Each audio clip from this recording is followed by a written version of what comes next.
샬롬 할렐루야. 누가복음 5장 36에서 39절입니다.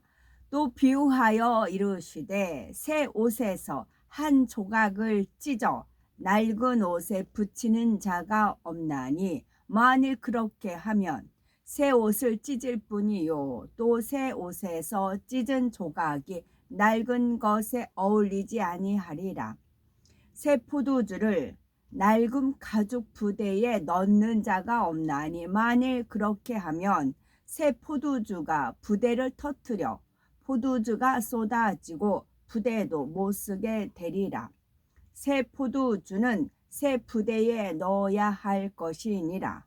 묵은 포도주를 마시고 새 것을 원하는 자가 없나니 이는 묵은 것이 좋다 함이니라. 아멘. 에베소서 4장 24절. 하나님을 따라 의와 진리의 거룩함으로 지으심을 받은 새 사람을 입으라.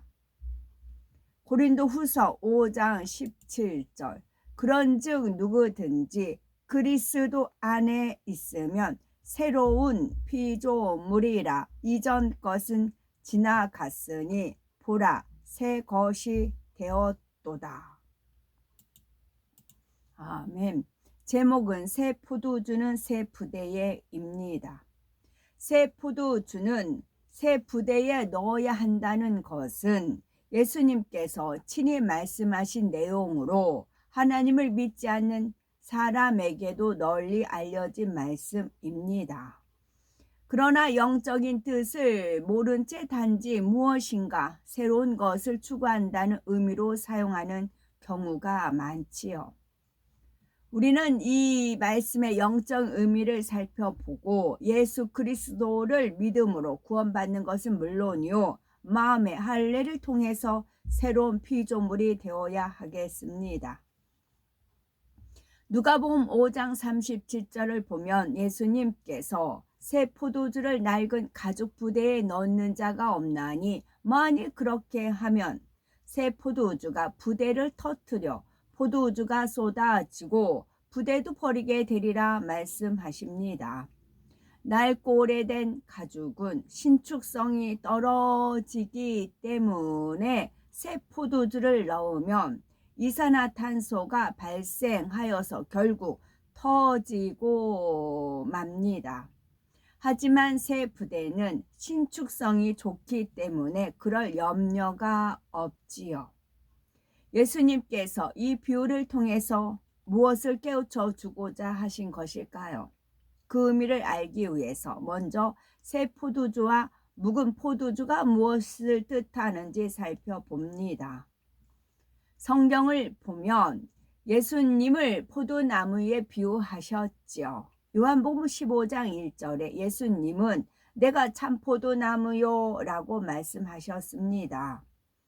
예수님이 포도나무라면 그 열매는 예수님이 이 땅에서 사역하시면서 맺은 모든 열매라 할 수 있겠지요.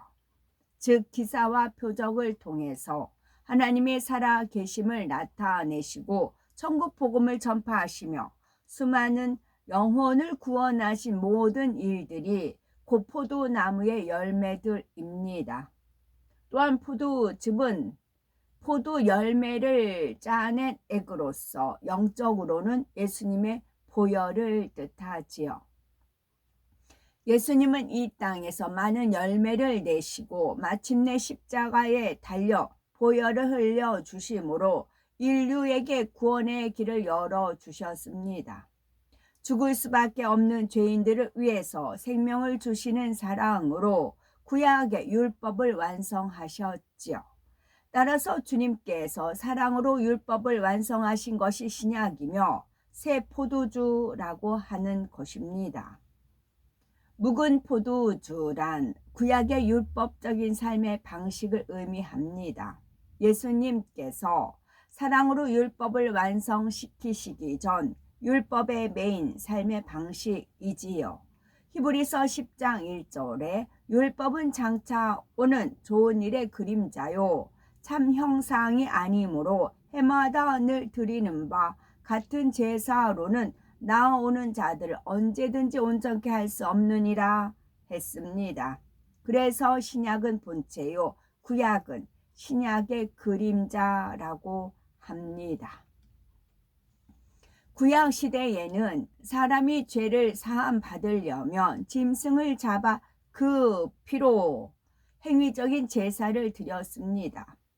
레위기 17장 11절에 육체의 생명은 피에 있음이라 내가 이 피를 너희에게 주어 단에 뿌려 너희의 생명을 위하여 속하게 하였나니 생명이 피에 있으므로 피가 죄를 속하느니라 하셨기 때문입니다. 이처럼 구약의 율법적인 삶의 방식이 바로 묵은 포도주를 마시는 것입니다. 하지만 예수님께서 십자가에 달려 보배로운 피를 흘려주신 신약시대에는 우리가 그 보혈의 공로를 믿음으로 죄사함을 받고 구원에 이르게 되었습니다.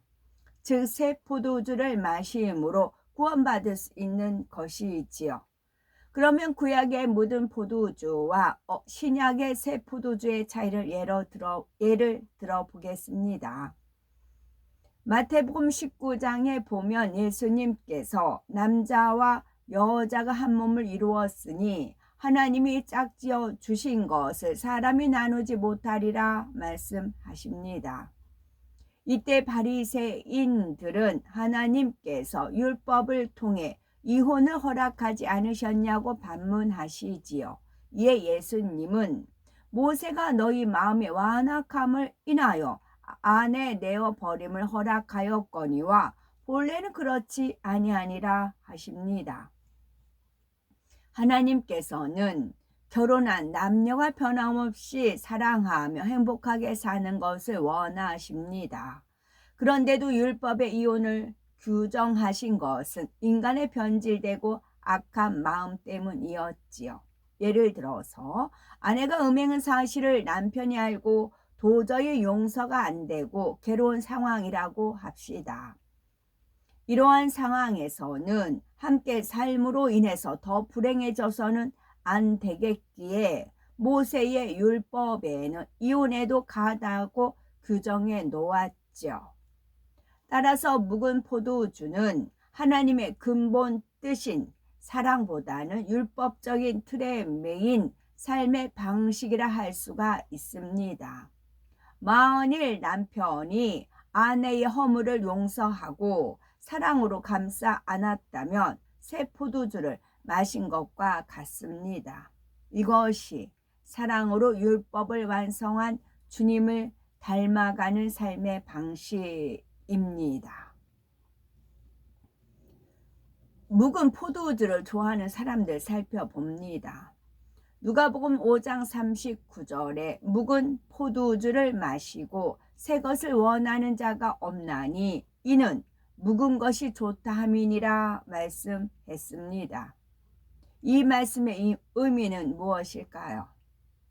세상에서 포도주는 오래될수록 가치가 높습니다. 수십 년, 수백 년 묵을수록 비싸고 등급이 높은 상품으로 인정받지요. 세상에서 묵은 포도주를 귀히 여기는 것처럼 구약의 율법을 신약의 새 법보다 더 좋아하는 사람들이 있습니다. 대표적으로 예수님 당시 제사장과 바리새인들이 그러하였지요. 이들은 모세의 율법 외에도 다른 규칙까지 만들어 지켰습니다. 예를 들어서 안식일을 거룩히 지키라는 율법에다가 부수적인 규칙을 만들어 지켰지요. 즉 안식일에는 음식을 만들 불도 피워서는 안 되고 몇 킬로미터 이상은 여행하면 안 되며 무거운 물건을 운반해도 안 된다는 등 여러 규례를 만들었습니다. 본래 하나님의 뜻은 뒤로 하고 자신들이 안식일에 대해서 만든 규정들을 지키며 안식일을 잘 지킨다고 생각했지요. 그리고 예수님께서 행하시는 새 법이 옛 율법의 틀에 맞지 않는다고 배척했습니다. 마치 묵은 포도주에 길든 사람들이 새 포도주를 싫어하는 것처럼 자기적인 율법의 틀에 얽매인 이들은 예수님의 새 교훈을 싫어했습니다. 이런 율법주의자들을 향해 예수님께서는 화 있을진저 외식하는 서기관들과 바리새인들이여, 너희가 박하와 회향과 근처의 11조를 들이되 율법에 더 중한 바 의와 인과 신은 버렸도다. 그러나 이것도 행하고 저것도 버리지 말아야 할지니라 말씀합니다. 아무리 구약의 율법을 좋아서 제사를 드리고 11조를 하며 기도와 금식을 드린다 해도 마음의 할례를 하지 않고 죄를 짓는다면 하나님께서 외면하십니다. 드러나는 행위만 옳게 보이는 것이 아니라 마음까지 거룩하게 변화되어야 새 포도주를 담을 수 있는 새 부대가 될 수 있습니다. 에베소서 4장 22에서 24절을 보면 너희는 유혹의 욕심을 따라 썩어져 가는 구습을 쫓는 옛사람을 벗어버리고 오직 심령으로 새롭게 되어 하나님을 따라 의와 진리의 거룩함으로 지으심을 받은 새 사람을 입으라 말씀합니다. 세상 것을 취하고 남을 판단 정죄하며 미워하는 등 여전히 변화되지 않는 마음은 낡은 부대라 할 수 있겠죠. 자기의와 욕심, 잘못된 지식과 틀 등 하나님 앞에 합당하지 않은 모든 것을 버리고 심령을 새롭게 해야 합니다. 그럴 때라야 우리 마음이 새 부대가 될 수 있지요.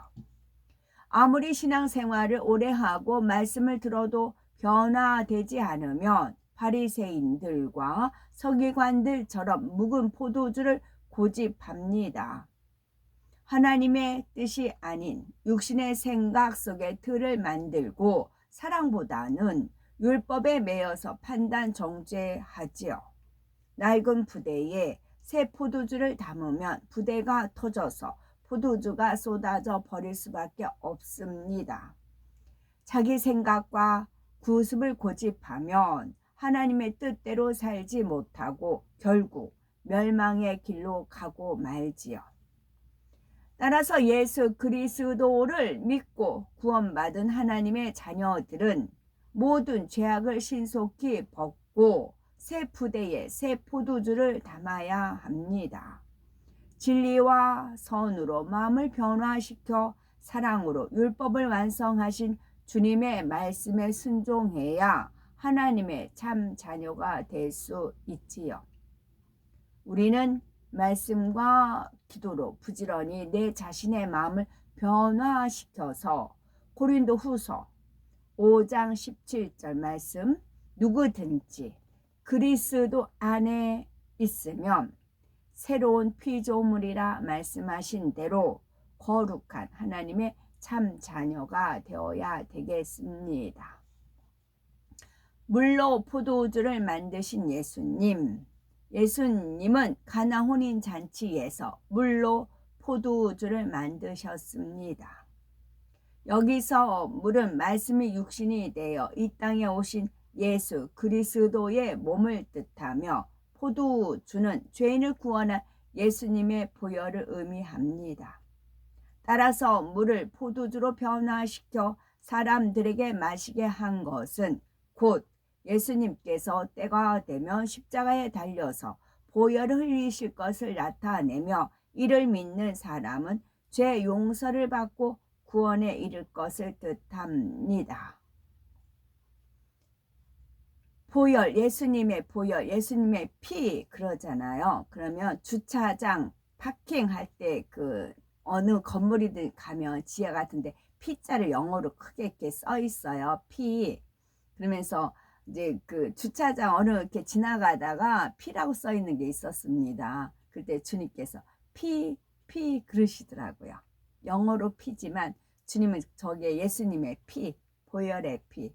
그렇게 그 영어 단지 피자 하나인데도 주님께서는 영적인 뜻을 부여를 하셔서 읽을 때, 볼 때마다 아 맞다, 예수님의 피야, 예수님의 보혈이야 하면서 기도하면서 지나가게끔 하신답니다.